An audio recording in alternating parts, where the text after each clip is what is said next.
Hai semuanya, balik lagi sama Calon Sarjana. Tiap ada orang yang hidup di dunia, tentunya akan ada orang yang meninggal juga. Tapi beda ceritanya nih guys, kalau meninggalnya gara-gara dibunuh dengan keji dan berujung menjadi misteri seperti yang ada di video ini nih. Sebagai orang yang masih hidup, kalian gue jamin deh bakal takut dan juga merinding saat mendengarnya. Sudah penasaran? Hai, gue Andre dari Calon Sarjana dan inilah guys beberapa pembunuhan paling seram dan juga misterius sepanjang masa. By the way, kalau kalian suka dengan tipe video seperti ini, jangan lupa kasih like, share, dan juga subscribe-nya ya teman-teman. Nomor 5. Pembunuhan di hari Valentine. Kalau sekarang hari Valentine dianggap identik sama orang pacaran, bunga mawar, dan juga makan malam yang romantis, pada tanggal 14 Februari tahun 1929 lalu, hari Valentine malah dianggap sebagai hari paling tragis buat dua kubu kriminal di Amerika Serikat sana.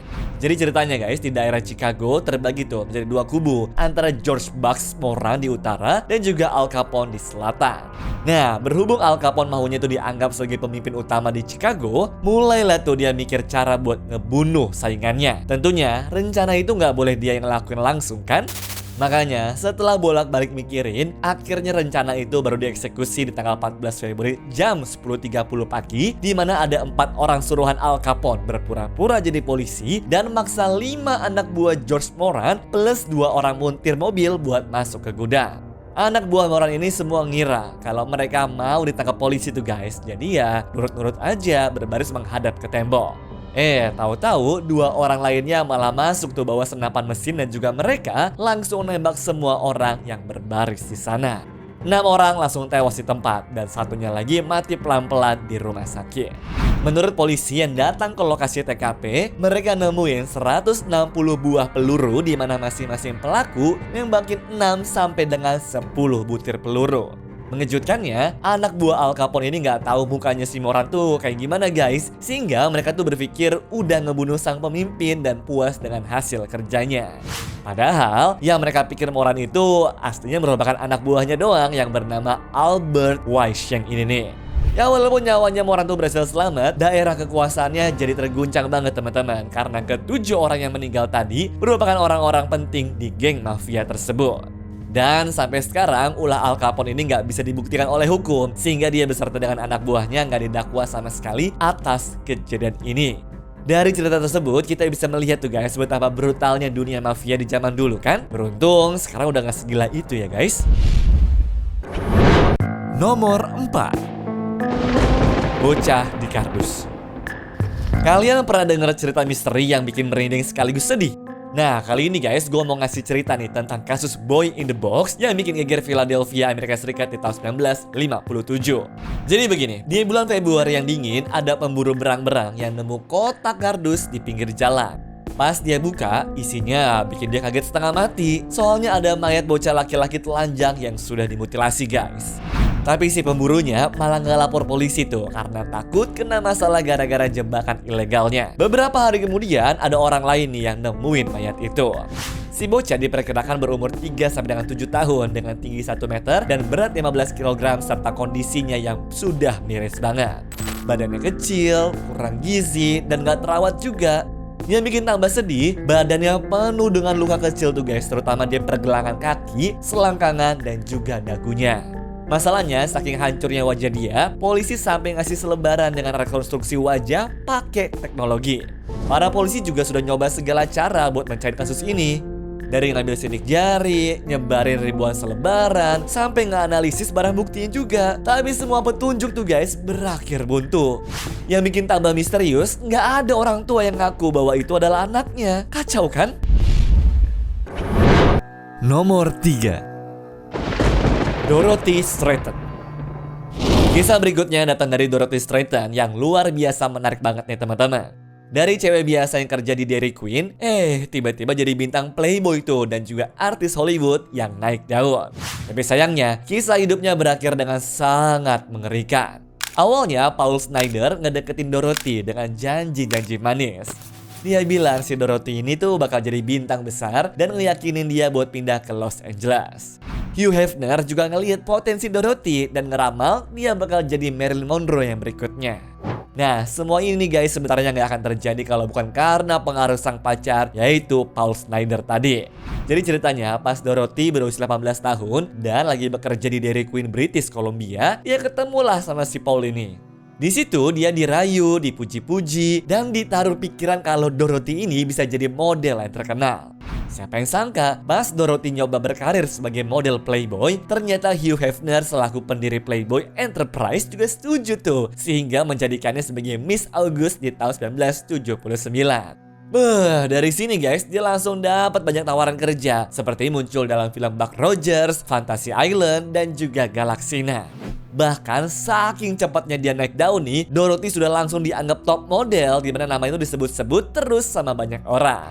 Nah, masa Mas ini sayangnya tidak bertahan lama, karena dia jatuh cinta sama seorang sutradara bernama Peter Bogdanovich pas mereka lagi syuting film bareng. Di sini mereka berdua tuh cinlok guys, dan ngebuat Dorothy lebih memilih untuk cerai sama si Paul.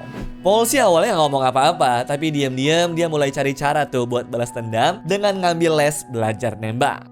Nah, hasil kerja keras les ini sayangnya beneran dibuktikan pada tanggal 14 Agustus tahun 1980 lalu.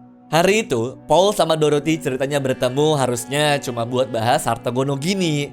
Namun ini semua berujung naas banget guys, karena kepala sang model ditembak pakai shotgun, bahkan sempat diperkosa setelah nyawanya nggak ada, sampai akhirnya Paul tuh memutuskan untuk mengakhiri hidupnya juga. Tragis banget ya teman-teman. Dorothy yang tadinya berpotensi jadi bintang besar Hollywood, malah namanya sekarang selalu diingat karena kasus pembunuhan yang mengerikan ini. Nomor 2, Elizabeth Short. Cerita horor berikutnya gue percaya bakal bikin kalian semua merinding deh sampai ke tulang sumsumnya juga. Inilah guys kasus pembunuhan paling mengerikan di Amerika sana yang sampai sekarang masih jadi sebuah misteri. Jadi begini, pada tanggal 15 Januari 1947 ada ibu dan juga anaknya yang umur 3 tahun lagi jalan-jalan di Los Angeles. Tahu-tahu mereka tuh nemu sebuah mayat yang kondisinya bikin mual. Jadi, wanita berusia 22 tahun ini ditemukan dalam kondisi telanjang, di mana bagian tubuhnya sudah dimutilasi jadi 2 bagian dan terpisah sejauh 300 meter. Gila kan?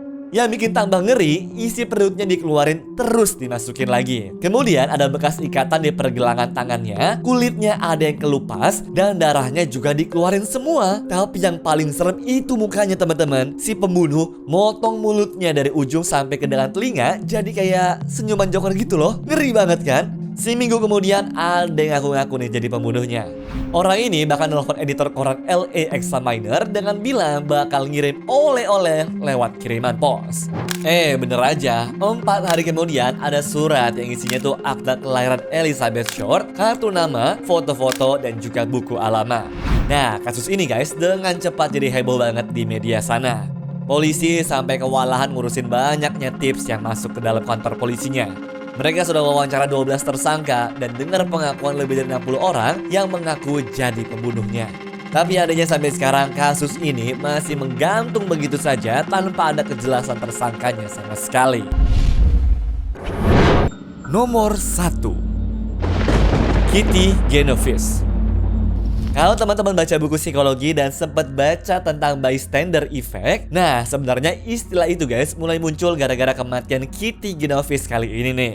Jadi di tanggal 13 Maret tahun 1964 lalu, Kitty ceritanya baru saja pulang dari bar tempatnya bekerja dan langsung menuju ke apartemennya. Nah, berhubung sudah jam 2:30 subuh, Kitty pun nggak sadar tuh kalau ada orang yang ngebuntutin dia sepanjang jalan pulang. Pria itu bernama Winston Moseley. Pas Kitty sudah parkir dan juga jalan ke apartemennya, tiba-tiba si Winston Moseley ini nyerang dia. Kitty teriaklah minta tolong, dan teriakannya juga cukup kenceng sebenarnya, sampai-sampai bikin tetangganya juga pada bangun tuh guys.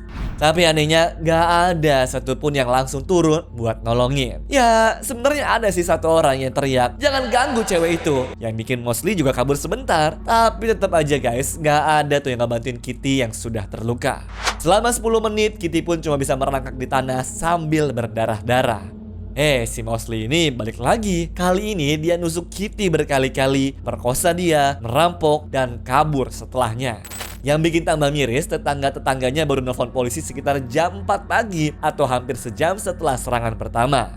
Udah telat banget itu guys, karena Kitty pun sudah sekarat. Dari sini ya, lahirlah istilah bystander effect yang sekarang ada di hampir semua buku psikologi, dimana orang-orang tuh pada mikir pasti ada deh orang lain yang bakal ngasih bantuan sehingga mereka tuh nggak perlu berbuat apa-apa. Anyways, cukup sampai di sini ya guys video hari ini. Sampai jumpa di video selanjutnya. Dah.